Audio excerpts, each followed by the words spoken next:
Hey, good morning, everybody. I think it's Monday, it's Law and Legitimacy, and I'm having tech issues. That's how you know it's just another week in paradise.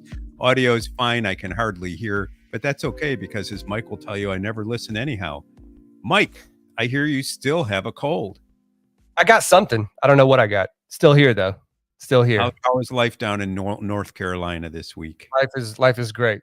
Life is great. Good morning to MDMA. I'm going to pop out the chat. You'll have to. I want to go ahead and apologize in advance to our viewers and listeners. I am testing out some new stuff this morning. And Norm, we may be getting some feedback from you on your side from my audio. Well, that would be just ducky. That would be just ducky. It's not on my side. Nothing has changed here. Although I was invited to Laid Back Law on Friday and I couldn't make the technology work, so they had to go without me. I'm told the show was that much better. Hey, let's just jump right into it this morning. You know, I was screwing around on Twitter this weekend, asking myself and asking those of you who follow me on Twitter, is social media really worth it anymore? Is it more destructive than not? And, you know, I got interesting poll results. Some people thought it was more destructive than not. Many were undecided. Some thought it had some utility. And then we look into the story this morning of a Facebook comment that prompts Juan Merchan, the letter in the Trump hush money trial, to have contacted lawyers in the Trump case. And the comment went something as follows. Trump's going to be convicted tomorrow. My cousin's on the jury. Good work, everyone. And, you know, wow. I mean, A, do we know that it's true? And B, if it is true, what follows? What follows is inevitably, whether it's true or not, an investigation. We assume A, right? So for purposes of our analysis, we assume A. Then what, right? Then B is what? We assume it's a hoax, but I think the court's obliged to determine whether it is, and so that means there's going to have to be some inquiry to identify the sender, which is no mean feat, and may require some discovery that Facebook may or may not want to comply with.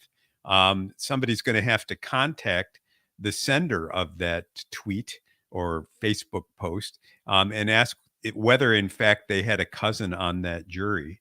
And then if they did, somebody's going to have to contact that cousin and say, did you discuss the deliberation to the juror with your cousin, such that they were posted on Facebook?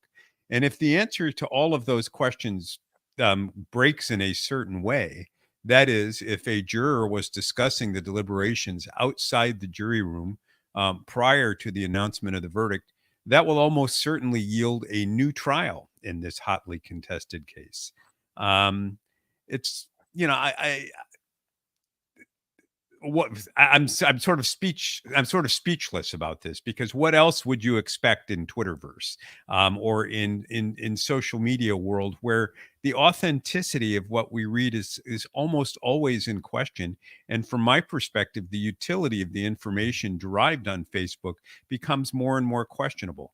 You know, to the point where I've reduced the number of accounts that I follow to either people that I know or sources that I have some familiarity with, because the amount of anonymous chatter, the amount of sort of ill-digested liver, as Dostoevsky might have said in. You there, Norm? Your audio cut out. If you can hear me, your audio cut out. We can't hear you. Here, unmute your mic. Can you hear me now? Yeah, we can. We're going to get the birds and everything now, aren't we? I have no idea. Yeah, we are. Back, look, two steps forward, one step back, but it's all right. We'll keep going. Here, Norm, while you kind of triage that, here's the letter that he sent on, I think this is Thursday, so June 7th. And it reads, "Dear counsel, today the court became aware of a comment that was posted on the Unified Court System's public Facebook page, in which I'd now bring to your attention. In the comment, the user, quote, Michael Anderson, states, 'My cousin is a juror and says Trump is getting convicted. Thank you, folks, for all of your hard work.'" Now, as a brief aside, that is, I think Merchan actually edited the copy there, and because this is, this is not what the link that he posts actually goes to. There's more there. There's a reference to MAGA, and all sorts of other stuff. Anyway, says the comment now labeled as 1 week old responded to a routine UCS notice posted May 29th, 2024 regarding oral arguments in the 4th Department of the Appellate Division unrelated to this proceeding. The posting entitled "The Appellate Division, 4th Department will hear oral arguments this morning at 10." And the comment are both viewable at, and then gives this, right? So I'll see if I can open this up. But does this do anything for you just on how brief this letter actually is?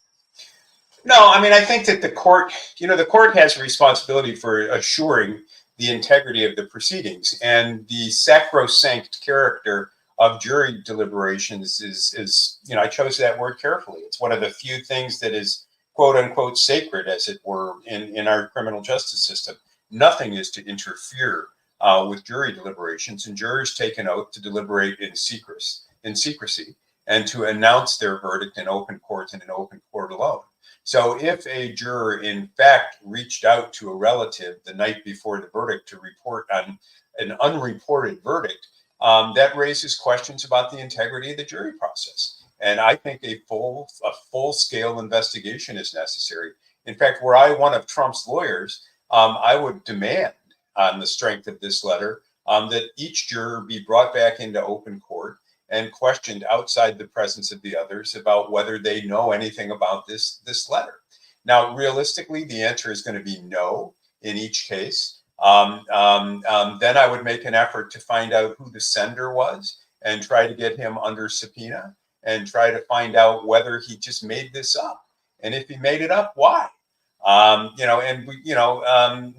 latter question, if he made it up, why, doesn't really go to the administration of justice. It just goes to shed light on this creepy place known as the web, where crappy, strange, destructive rumors can take on the guise of fact in a moment and be spread around to the detriment of hundreds of thousands, if not millions of people. I mean, I'm dumbfounded by this. Yeah, I was still looking. So I actually found the New York State Unified Court Systems Facebook page, Norm, and I was trying to scroll while you were talking there. So it was, I guess this was posted to a routine UCS noted, posted on May 29th, 2024. So I really am curious here to see if I can find this comment without being logged in, of course, to Facebook, which I probably will not be. But in general, it is interesting. It's a public Facebook page. And I wonder, here's the speculation, just so we're not just so people believe that we're not actually, ignoring, I guess, the context. There are those speculating that this is sort of a get out of jail free card for Mershon, if you will, that because the Trump conviction was actually had the effect of allowing him to raise in excess of $200 million and more, that it was a complete boon to his presidential election campaign. And because Democrats don't have an answer for that phenomenon, that this would allow for some version of a mistrial, right? That this issue, being voluntarily brought by the court would perhaps set the basis for a mistrial or something else procedurally, which would nullify or negate the conviction that was just secured. I haven't seen anything where the sentencing, which is scheduled for July 11th, I haven't seen anything about that being delayed thus far. I don't follow your hypothesis, though, Mike, because Trump's got the $200 billion. This is not my hypothesis. I just want everybody. This is what set the internet ablaze. Is that this came out of left field, right? And to me, it just, we've got comments over on Rumble. MDMA says message sounds like a hoax. Lawyer Will says the Facebook message sounds too on the nose to be authentic. BTL says agree. Yeah, and it does seem that way. So I don't know. I guess the reason I wanted to bring that up, Norm, is because if we assume it is authentic, then what? That is the hypothetical that matters for purposes of this letter, not whether it was, social media at its finest. Well, it's not, and it just raises questions. As to those of you who think that this is a get out of jail card free from Mershon, I disagree. I mean, Trump's got his $200 million. declaring that this is a mistrial and we need to do it all over again would just be another boon for him. No, you didn't hear my question, Norm. So please, my question was, let's assume that this is not social media at its finest, and that there is a genuine connection to one of the jurors. Then what? That's the hypothetical that. Oh yeah, well then I think then I think you have to bring the jurors in for questioning. And here's the problem: if each juror denies it, you can't impeach them with an anonymous letter. You'd have to find the author of the letter. The author of the letter would have to come in. The author of the letter would have to state under oath, I spoke to my cousin Vinny, as it were, the juror, and the juror told me this. In that case, then you've got a real problem, but only in that case. And that's what it would take. And I doubt very seriously all that work will get done, you know. Sue says, one of the best things I did for myself was turning off all notifications. Live 50 plus years without it. I will survive. Yeah, no, you'll be better for it. I think that'd be true. I think that'd be true. So the LA Times this morning is wondering about the legitimacy of the Supreme Court. Something that I don't ever wonder about. But the argument here is that because of lifetime appointments to the Supreme Court, we end up with a court that is disproportionately representative of various administrations. People sit for life on the Supreme Court, and they can sit for decades.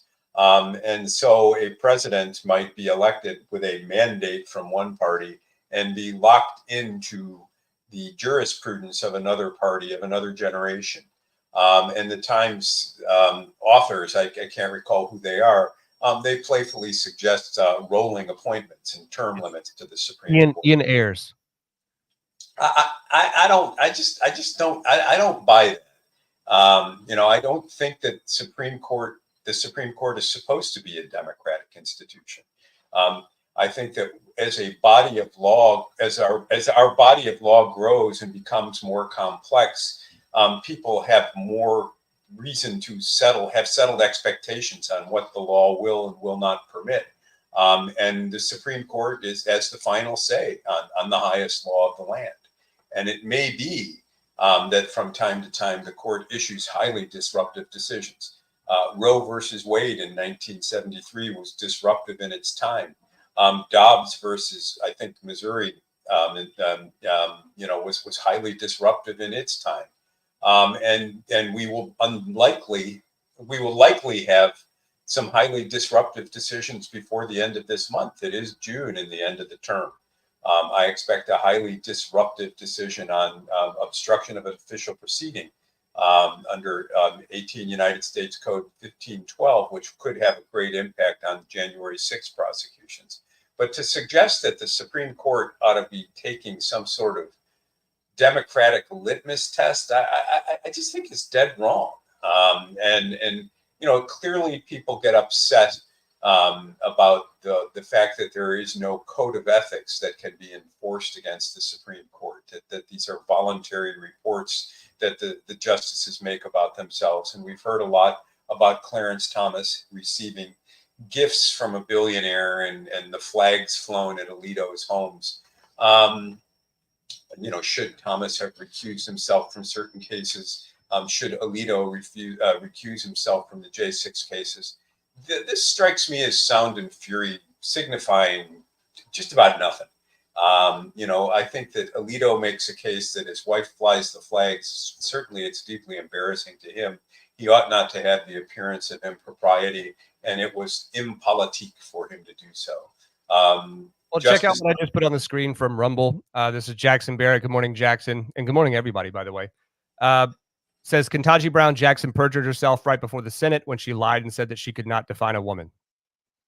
So we've been spending a lot of time talking about the alleged conservative-leaning justices, but we very rarely take the opportunity to bring parity across the political spectrum. And it's interesting that the calls for oversight and accountability, calls for additional justices on the Supreme Court are only coming from one side of the political aisle in a mainstream perspective, like from a mainstream perspective. And it's not the conservative side, right? It seems as though, make what you will of those who are on the court, it does seem as though the more conservative political faction in the United States understands that the Supreme Court is an independent institution. It is part of the three co-equal branches of government. The issue that I have with this comment is that, yeah, that this is a reflection, Jackson, of of sort of the failure of um, our Congress, right? The confirmation process is Congress. That's not, the fact that Ketanji Brown Jackson is now on the Supreme Court is not in and of itself reflective that the court itself needs, accountability or needs to be reformed. It's perhaps the fact that Congress is subject to that level of scrutiny. But I don't know what you think, Norm. I mean, because I want to bring this up because we talked about it years ago. A couple of years ago, you did a long form when we were just Law and Legitimacy uploading pre-recorded episodes, and you talked about the history of court packing in the United States government, right? And you talked uh, about when the court was, I think, 5 justices, when it expanded to 7, and then again to 9, right? And it's not as if isn't something that hasn't happened before, but there are very serious and political reasons that it did happen before. And I don't know that we even know what question, as citizens, as voting citizens, Norm, I don't know what questions we should be asking to give a criteria for if and when the court should be expanded yet again. Do you have any notions about that?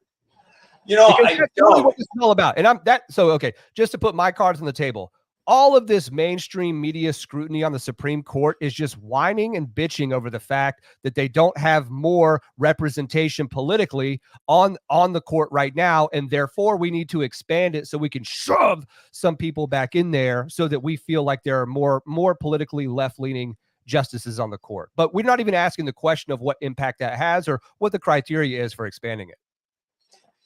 I've not read Justice Breyer's book on judicial pragmatism. It was suggested to me over the weekend that I do so, and I will be reading it. What is a Supreme Court justice? A Supreme Court justice is a person appointed by the president, nominated by the president, confirmed by the Senate, to sit for life and to decide the cases or controversies that the Supreme Court decides to hear. And there are X number of justices for all of our lifetimes. There have been 9, and that is their traditional number. You've got a chief justice. It's an odd number because it's not expected that the court will vote always or even often with unanimity. It's a good thing for the country when it does. But the odd number suggests that when the full court acts, there'll always be a majority. And they answer close cases of law about which other courts disagree. And that's because the law is often ambiguous. And one of the things that I find particularly frustrating in today's political environment are the number of non-lawyers or the number of lawyer activists who are just certain that they know what the Constitution means, who are just certain that they know what a given clause means, and who are just certain that those who disagree are disagreeing mendaciously or for purposes of ill will. I think many of the cases that come before the Supreme Court are capable of multiple answers, each of which has integrity. Ultimately, only one will win. And the one that wins is the one that captures the majority, and thus judicial philosophies matter. And what do I mean by a judicial philosophy? I mean a sense of what the Constitution is and how it is to be read. So, for example, if you are an originalist with a deep commitment to historic understandings of how the Supreme Court should decide a case, Dobbs versus Women's Health looks like a pretty good decision because that comports with federalism and returns to the states a power that traditionally has belonged to the states. However, if you're a pragmatist, you're outraged by the decision because a significant majority of the people in the United States support the right to abortion and support a federal right to abortion, regardless of whether it is historically or textually grounded in the document itself. And thus, Supreme Court confirmation hearings become matters of high drama.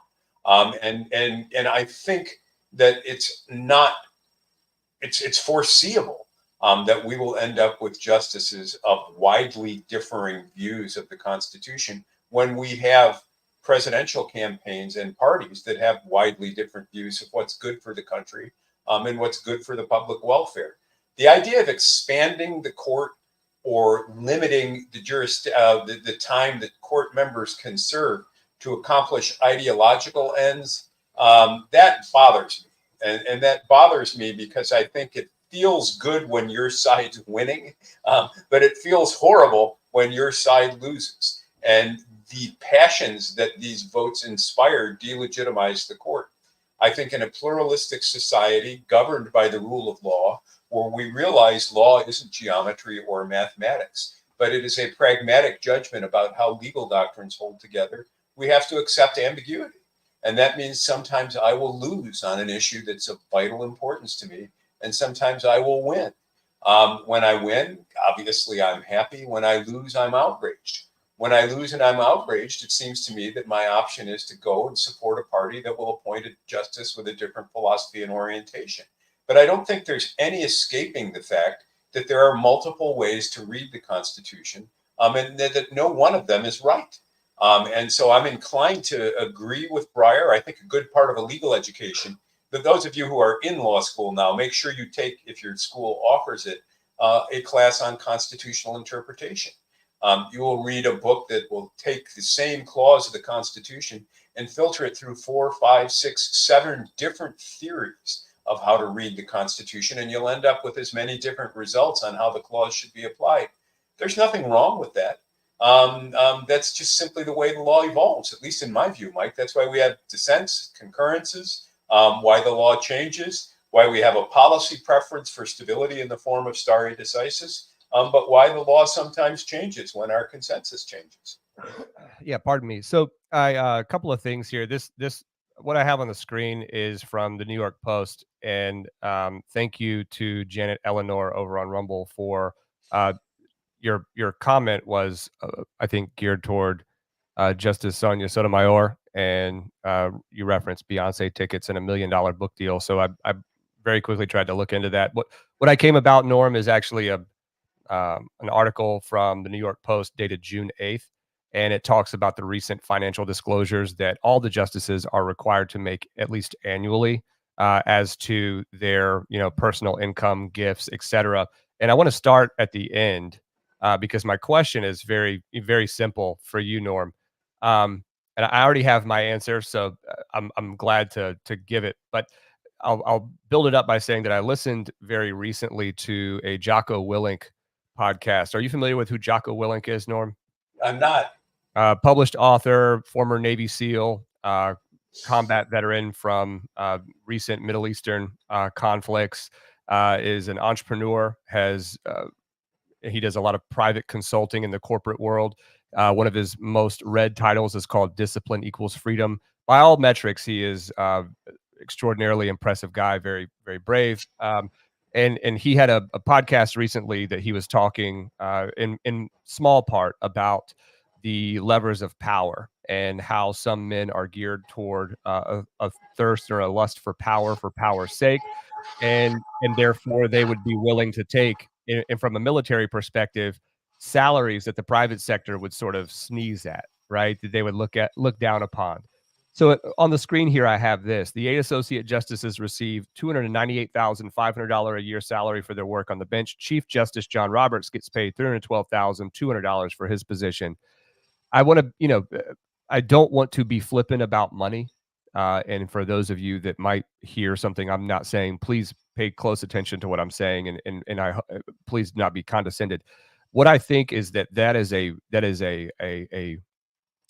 we'll call it a modest sum for the pressure and the role that these justices play in our society. I think we just referenced the Dobbs decision, but it's not just that. So it seems as though there are opportunities for receiving gifts and getting book deals and all sorts of other things. But what do you think about those as just standard salaries? $312,200 for the Chief Justice, just shy of $300,000 a year for the associate justices.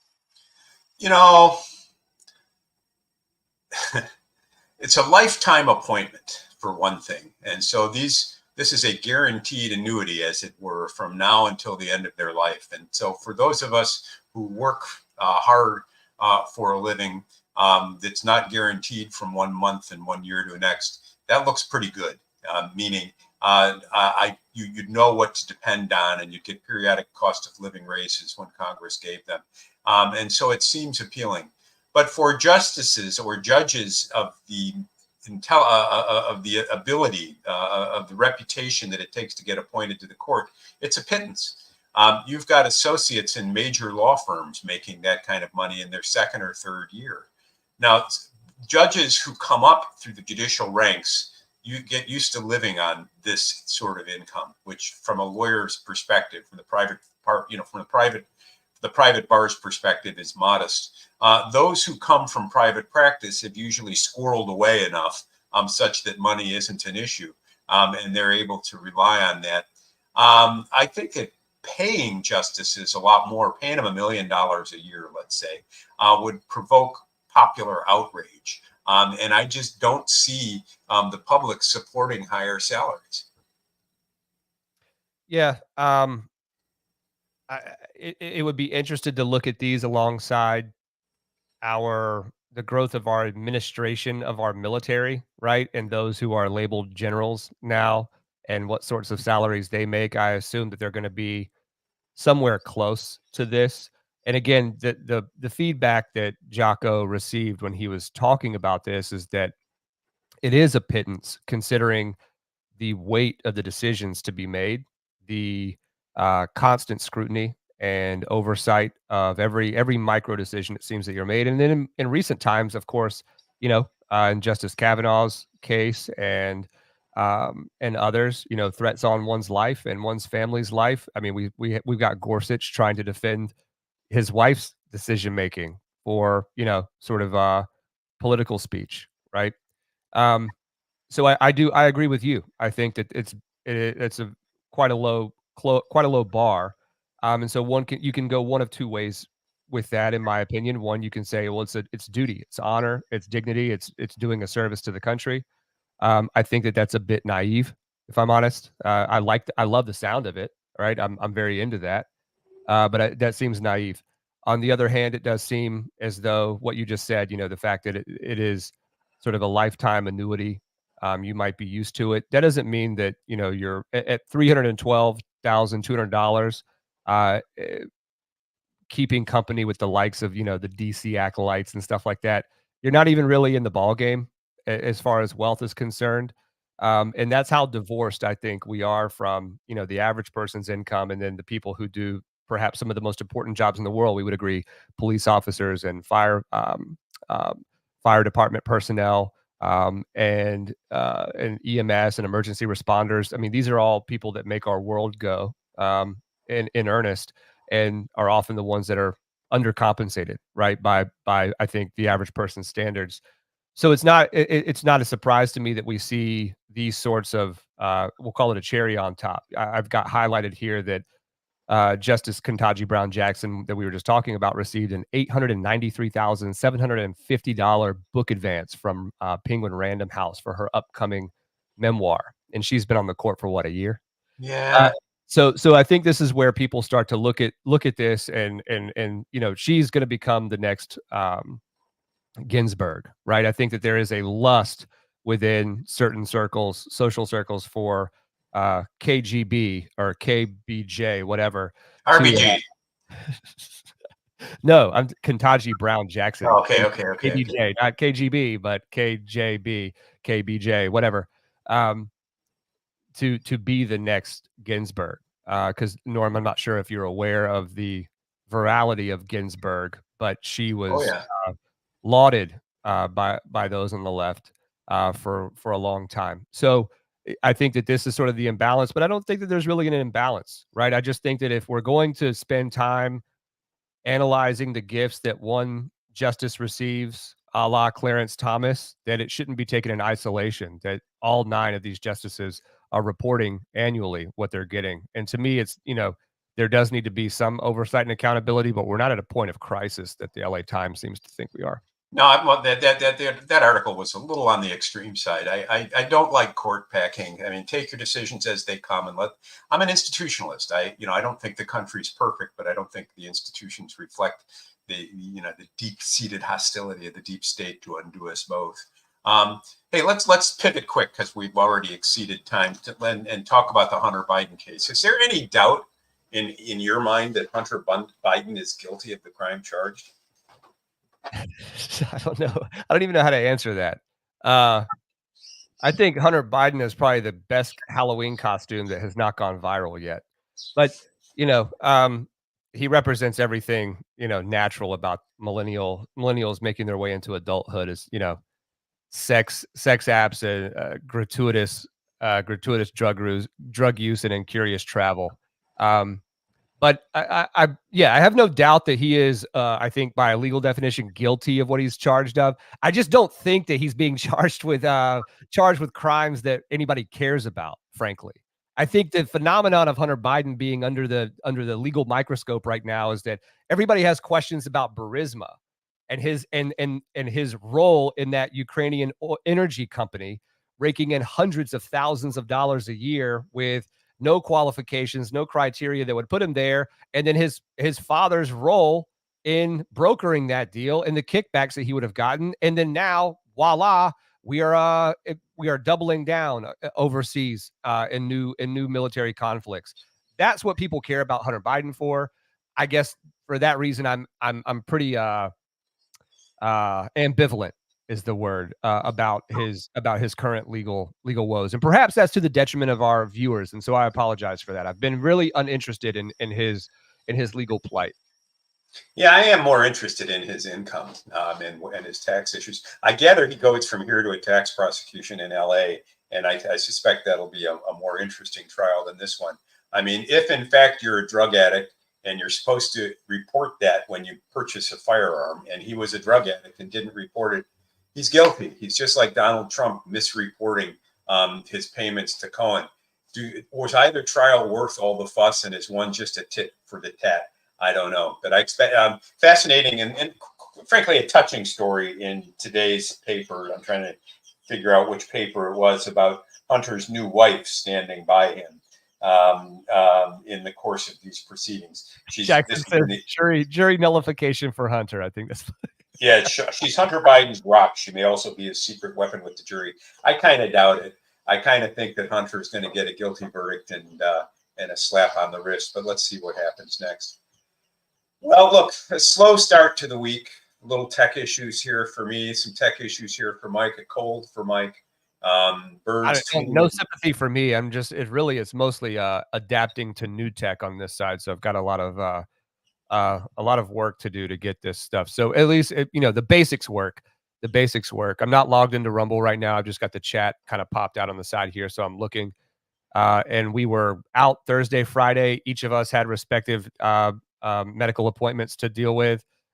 So, if anybody's wondering why we're not more routine, hey, we have real lives. But we appreciate you. We appreciate you being here nonetheless, and good to be back in the saddle, Norm. I've got a busy week ahead of me. You got anything interesting on the docket? Well, I do have another medical appointment on Wednesday. How things, the murder trial, how things it went badly. We thought we had a valid self-defense claim. At a minimum, we thought perhaps manslaughter in the second degree, but the jury found murder, and it was it's a devastating result both for co-counsel Jim Nugent and I, and for the client, who now faces 60 years behind bars. Obviously, there's a sentencing to come, and there are briefs to be written on post-trial motions and appeals and whatnot. But criminal defense is not for the lighthearted. It was a devastating week, and my heart goes out to my client. Sorry to hear that, Norm. I know that we had several comments of people following up just to see how that stuff ended up. So, nothing changes here. I guess things continue to go, but sad to hear that. Me too. We will be back tomorrow. I think there were several stories last week, and so you'll have to forgive us. We do want to hit the ones that kind of popped up. The Mershon letter was one of those that popped up last week that we had assumed we would get to at the end of the week. And I believe there was prosecution of 3 of the alternate electors in Wisconsin last week that we should talk about tomorrow, Norm. So look around for that. I believe also I found last week a survey that was really interesting. I'll send you the link to the survey and the takeaway regarding young people and the job market right now, and how employers are viewing young people entering the job market coming from higher education, and what that means for the Great. future of our great republic. Anyway, anything else? I think that's about No, it. let's get it tomorrow. See if I can figure out my tech issues here today. We had them resolved, and then now they're back to square one. So if you've got a couple minutes, stick around with me. I want to see what's going on. AMF, yo-yo. AMF, yo-yo. See everybody.